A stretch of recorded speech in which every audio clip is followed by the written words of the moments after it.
அந்த பக்தர் மேல போக முடியும். அப்ப இது நல்லதுதான். ஆனா நம்மளோட சின்ன சின்ன பசங்களை கூப்பிட்டு போயிட்டு வதைக்க வேண்டாம்.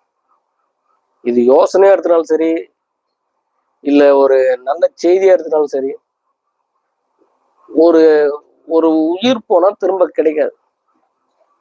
நம்மளே தேடி போயிட்டு ஒரு உயிரை இழக்க வேண்டாம். நமக்கு என்ன நடக்குமோ அது தானா நடக்கும். அது எப்படி எழுதி வச்சிருக்காங்களோ அன்னைக்கு அது நடந்தே தீரும்.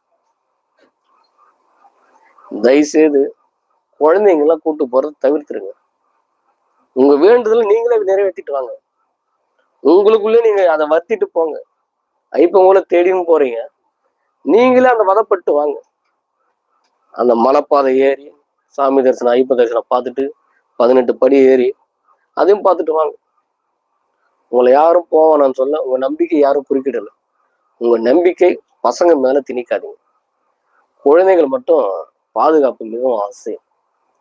சரிங்களா? தயவுசெய்து சும்மா 2 வயசு 3 வயசு குழந்தைங்கள தூக்கிட்டு போறாங்க, 5 வயசு குழந்தைங்களை கூப்பிட்டு போறாங்க. அவங்களெல்லாம் பசி தாங்க மாட்டாங்க. அந்த மலைப்பாதை ஏற முடியாது அவங்களால.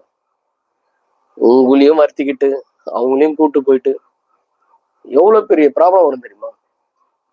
தயவுசெய்து